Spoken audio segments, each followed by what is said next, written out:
باللہ من الشیطان الرجیم بسم اللہ الرحمن الرحیم نحمده ونصلی علی رسولہ الکریم وآلہ الطاہرین اما بعد فقد قال اللہ تعالی فی القرآن الحکیم وهو اصدق الصادقین وقوله الحق بسم اللہ الرحمن الرحیم یا ایھا الذین آمنوا کتب علیکم الصیام کما کتب علی الذین من قبلکم لعلکم تتقون۔ ناظرین محترم، آج ماہ مبارک صیام کی تیسری تاریخ ہو گئی۔ اللہ نے ہم تمام مومنین کو توفیق عطا کی کہ اس ماہ مبارک صیام کو ترک کریں۔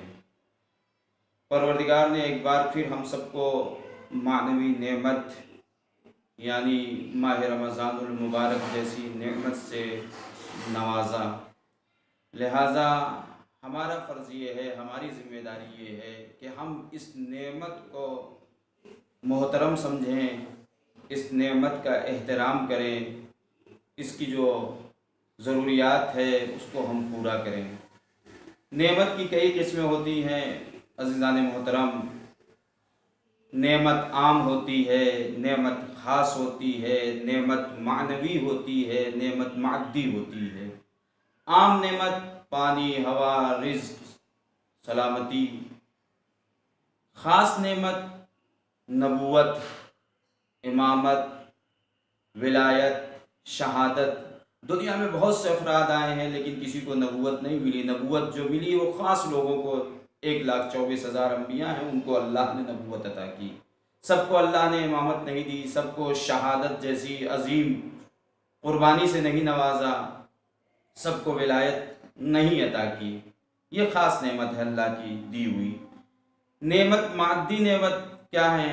مادی نعمت میں آنکھ ہے، مادی نعمت ہاتھ ہے، مادی نعمت زبان ہے، مادی نعمت ناک ہے، مادی نعمت یہ کان ہے، مادی نعمت انسان کے پیر ہیں۔ یہ مادی نعمت ہے جسے اللہ نے انسان کو نوازا۔ معنوی نعمت ہدایت ہے۔ ہدایت ہر ایک کو حاصل نہیں ہو سکتی ہے، ہدایت اسی کو ملے گی جو متقین ہوں۔ اور ماہ مبارک رمضان بہترین موقع ہے جس میں انسان ہدایت حاصل کر سکتا ہے۔ میں نے آپ حضرات کی خدمت میں ناظرین محترم تلاوت کی آیہ کریمہ کی، یا ایھا الذین آمنوا کتب علیکم الصیام کما کتب علی الذین من قبلکم لعلکم تتقون۔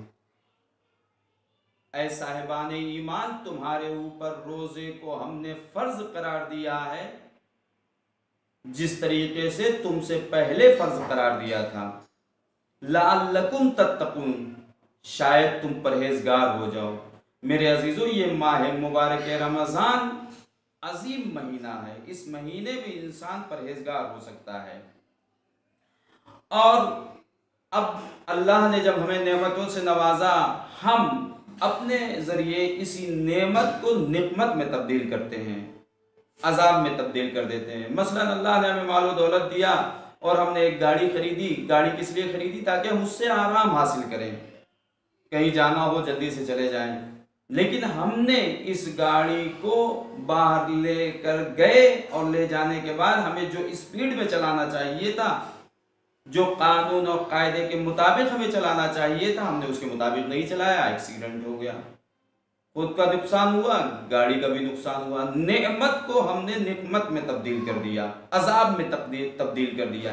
اسی لیے مولا کائنات نے فرمایا، اللہم اغفر لی الذنوب التی تغیر النعم، پروردگار تو ہمارے ان گناہوں کو معاف کر دے جو ہماری نعمتوں کو تبدیل کر دیتے ہیں نقمت میں، عذاب میں تبدیل کر دیتے ہیں۔ وہ کون سے گناہ ہیں؟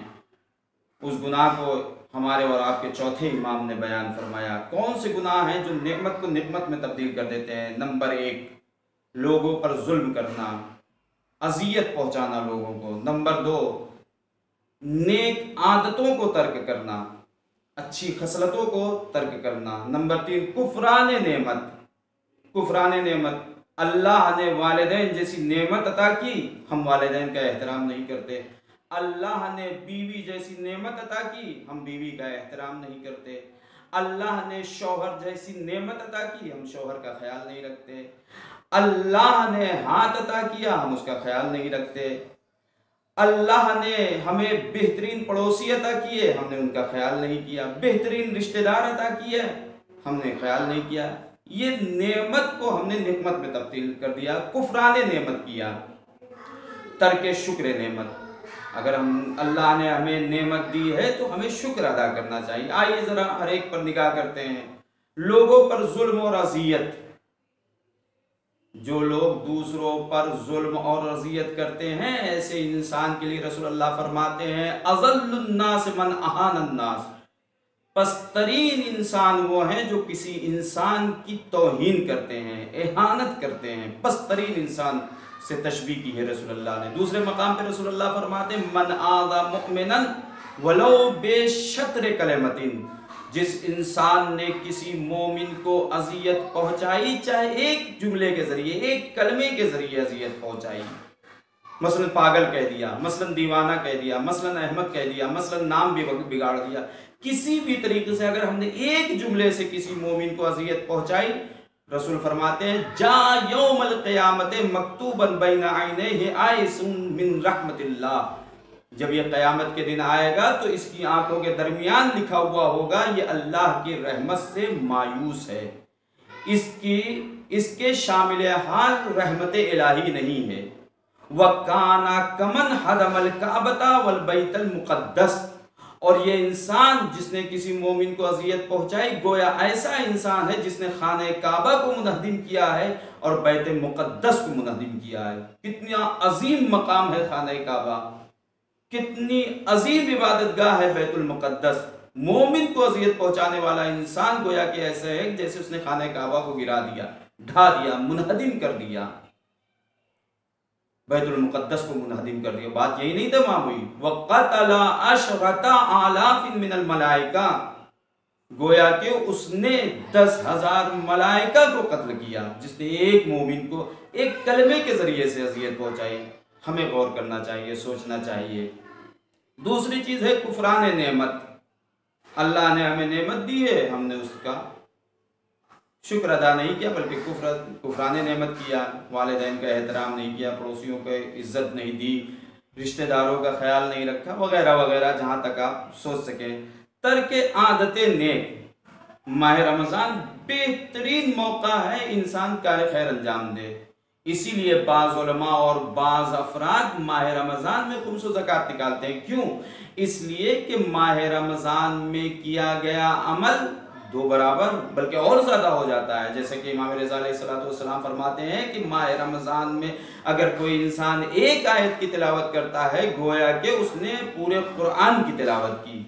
اسی لیے بعض افراد ماہ مبارک رمضان میں زیادہ اعمال نیک انجام دیتے تھے۔ ہمیں بھی چاہیے ماہ مبارک رمضان میں نیک عادتوں کو رواج دیں، اسے ترک نہ کریں۔ مثلا غربا کی مدد کرنا، یہ لاک ڈاؤن، یہ کورونا جیسی مہاماری بیماری، اس میں اگر اللہ نے ہمیں نعمت مال سے نوازا ہے، مال و دولت دیا ہے، تو اس ماہ مبارک سیام میں ہم غربا کی مدد کریں۔ رسول فرماتے ہیں من قضى للمؤمن حاجة قضى الله له حوائجا كثيرا، اگر کوئی انسان کسی مومن کی ایک حاجت پورا کرتا ہے تو اللہ اس کی بہت ساری حاجتیں پوری کرتا ہے۔ ان بہت ساری حاجتوں میں ایک مختصر سی چھوٹی حاجت یہ ہے کہ اللہ اسے جنت عطا کرے گا۔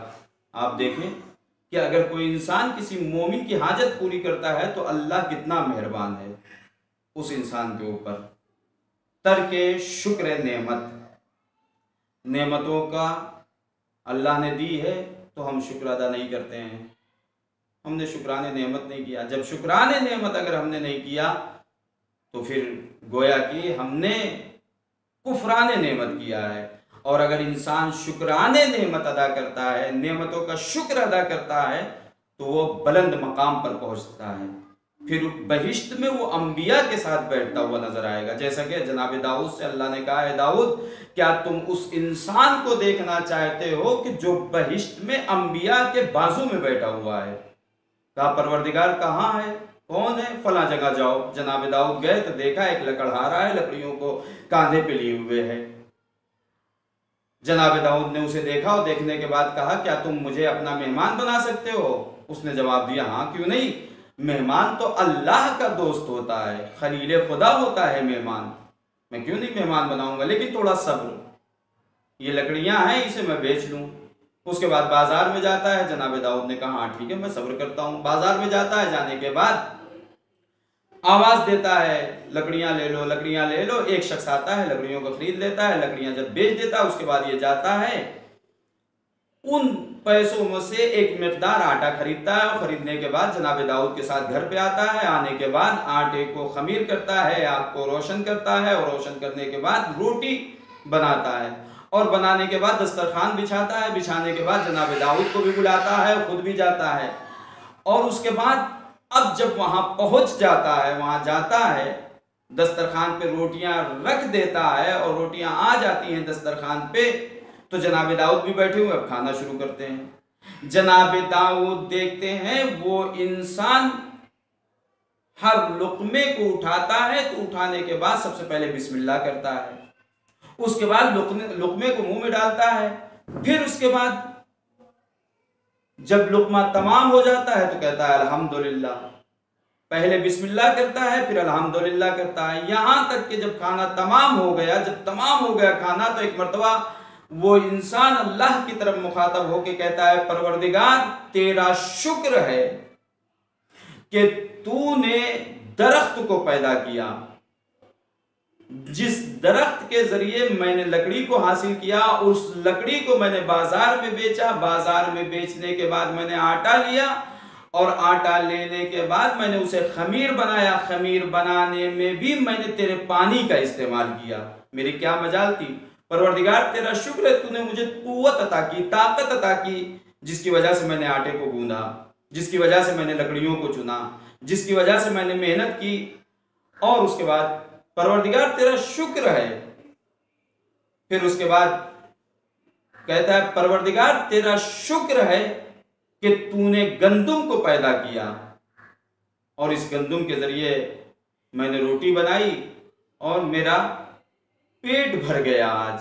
تو جناب داؤد نے اس کی طرف دیکھا، اور دیکھنے کے بعد ایک مرتبہ پروردگار سے کہتا ہے میرے معبود میں سمجھ گیا کہ یہ بندہ کیوں مقرب انبیاء الہی ہے، اس لیے کہ یہ ہر لمحے ہر مقام پر ہر چیز پر تیرا شکریہ ادا کر رہا ہے۔ یعنی شکر اگر انسان ادا کرتا ہے اللہ کی دی ہوئی نعمتوں کا تو اس کا مقام عالی ہوتا ہے، اس کا مقام بلند ہوتا ہے، اس کا مرتبہ یہ ہوتا ہے کہ وہ انبیاء کا ہم نشین ہوتا ہے، بہشت میں جنت میں انبیاء کا ہم نشین ہوتا ہے۔ تو ماہ مبارک رمضان بہترین موقع ہے، بہترین فرصت ہے شکرانے نعمت کا اور اچھے اعمال انجام دینے کا۔ بس میرے عزیزو بات کو تمام کیا، پروردگار کی بارگاہ میں دعا ہے میرے معبود ہم سب کو اس ماہ مبارک سیام میں زیادہ سے زیادہ اعمال خیر انجام دینے کی توفیق عطا فرما۔ میرے معبود تجھے واسطہ ہے محمد والے محمد کا، شہیدان کربلا اسیران کربلا کا واسطہ، پروردگار یہ کورونا جیسی بلا کو جلد از جلد نیست و نابود فرما۔ میرے معبود جملہ محبان اہل بیت، شیعان حیدر کرار دنیا کے جہاں جس کونے میں زندگی گزار رہے ہیں، پروردگار تو انہیں اپنے حفظ و امان میں رکھ۔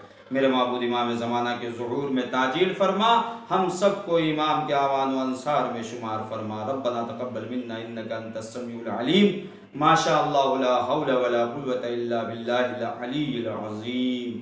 والسلام علیکم ورحمۃ اللہ وبرکاتہ۔